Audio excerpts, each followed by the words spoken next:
Next, I would request Mark Tully to share his insights.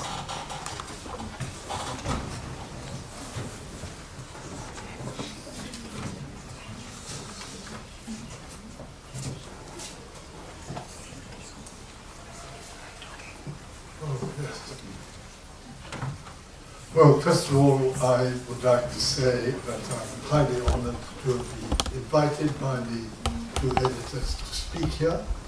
I'm not quite sure why. Perhaps it's to show that journalism isn't, all the journalists aren't entirely wrapped up in the present and the immediate future, in today's news and sometimes yesterday's news. But it is a great honor. I wanted to start by talking about the title, India Unshackled, because I do truly believe that India is shackled by its governmental system. It is a government which stops rather than starts things.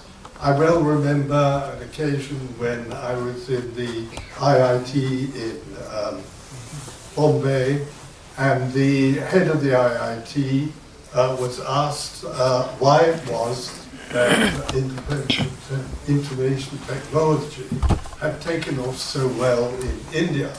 And he said, simple answer, it happened before the government knew about it. So I do believe that it is shackled, and I also believe that the present... government set it up, Mark. Sorry? Government set up IIT Bombay. Well, that's not what the IIT is. But anyhow, leave that aside.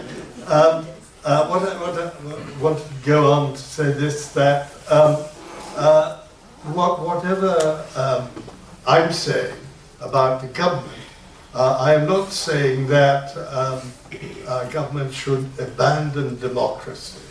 But to me, the whole of this book is basically about making democracy democratic, allowing the voice of the people to be heard, and allowing civil society to impact on policies. I'm very much not saying abandon democracy.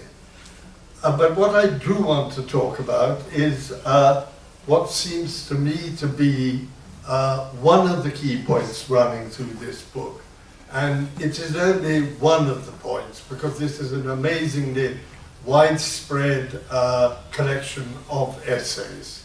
But the dream of democratic India, the imagination of democratic India, set out in the last essay, is an imaginary speech made at a Vikalt Mahasangam, which will be heard in the year 2100, sorry, the beginning of the next century.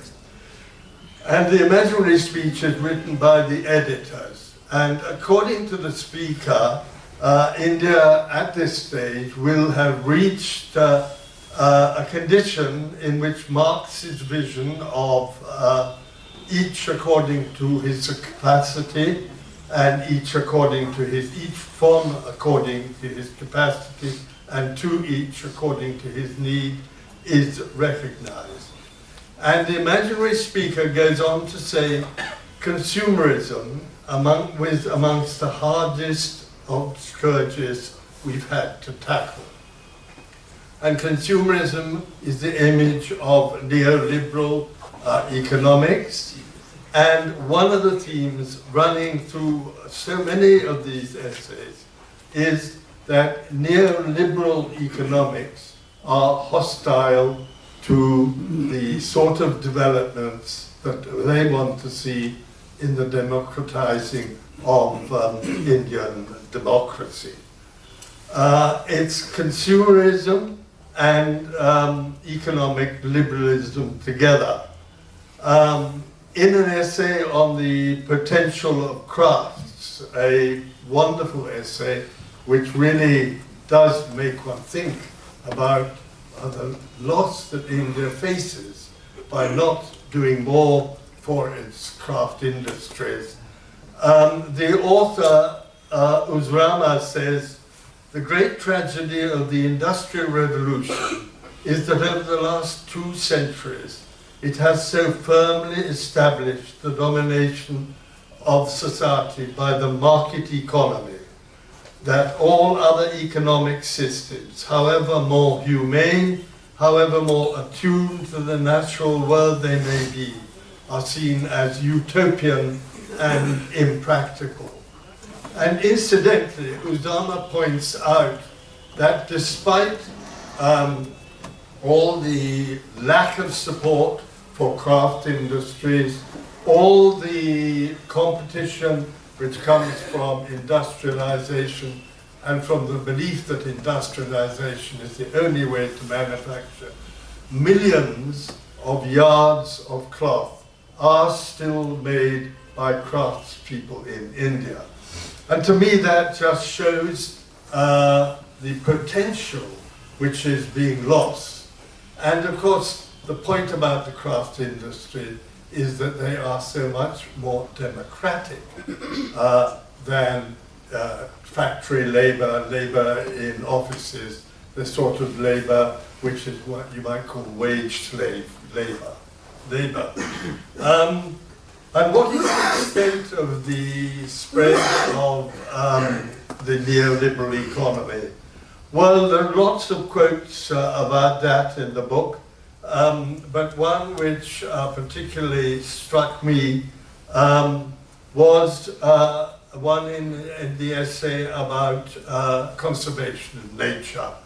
And there the author said, any discussion of conservation needs to necessarily include a discussion of growth models which currently assume that conservation can happen in biodiversity islands, while the rest of the land and the sea is put under some form of intense production, the sort of intense production demanded by the competitive nature of neoliberalism. And in another essay on healthcare, the authors say the medical profession and other healthcare professionals are being increasingly incorporated into the logic of capital. And they have said that the overarching dominance of the medico-industrial complex in the context of weak public health systems is likely to result in the pursuit of more technological rather than social systems, further exaggerating inequalities. And of course, these essays are all about, one of the other themes about them is overcoming inequalities. Now these essays cover far, far more than the need to have put in place a different economic system.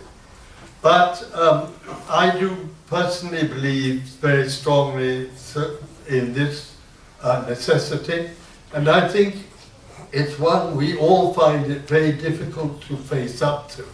And I'll be interesting to see how Jairam responds to this. But the fundamental problem is that we all believe basically there is no alternative. Yet this book envisions alternatives in medicine, in healthcare, in land ownership, and actually, and in the dream at the end, there are some wonderful things it envisions. Two particularly I find attractive, not directly related to the subject I'm talking about, but one is that there should be no need to have a police force, and the other, which I feel very strongly about as well, is that at last there should be harmony between the nations of South Asia. And I believe when it comes to the nations of South Asia, that it is very much the political systems and the politicians themselves who create these competitions and conflicts that go on there. Nevertheless, coming back to my point, the main and crucial problem, if we want to overcome this belief that there is only one way to do things, and that is the neoliberal way to do it, is clearly, in my view, the fact that we don't seem to see an alternative. And in his book, there are a series of alternatives, as I said, but one thing which perhaps I would have liked to see more of is an actual coherent alternative ideas for economics. Nevertheless, I think that this book should make everyone sit up and think about economics, about the way we're doing everything, and face up to the fact that we live in an age which is threatened by climate change and the destruction of our natural environment, and we live in an age of gross inequalities. And we need, in an age where democracy is not properly democratic because the voice of the people is not heard. So what do we do about this? Well, according to my reading of the book itself, there are several things which we can do. One answer in this whole book, of course, is to continue to dream, to continue to want to achieve something far, far better than we've got, something far, far fairer than we've got too. Another is to build on the achievements which we have already made.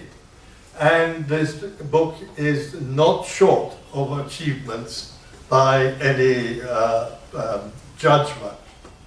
And one of the main achievements, one of the really obvious achievements of doing things as civil society, doing things as the way this book suggests we should do, is of course the Right to Information Act, which is a wonderful example of not just democratizing politics, but also achieving the change through democratic ways, but outside the narrow confines of democracy as all too often defined in this country.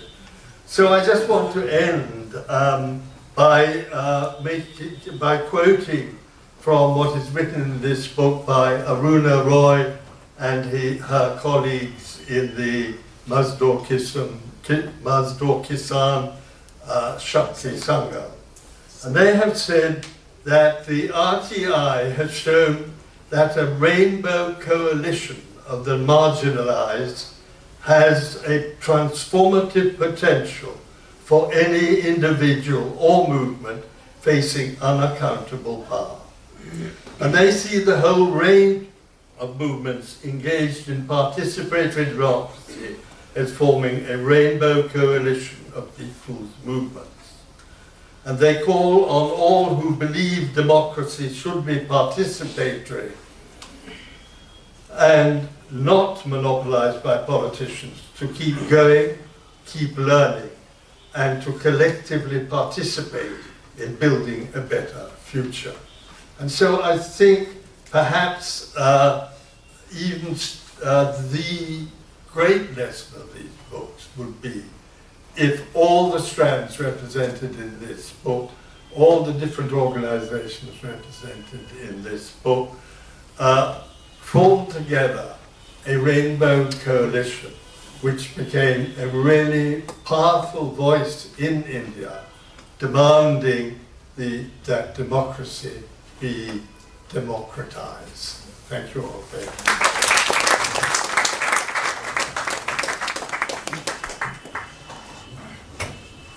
Thanks, Mark, and I would now request General Ramesh to share his insights.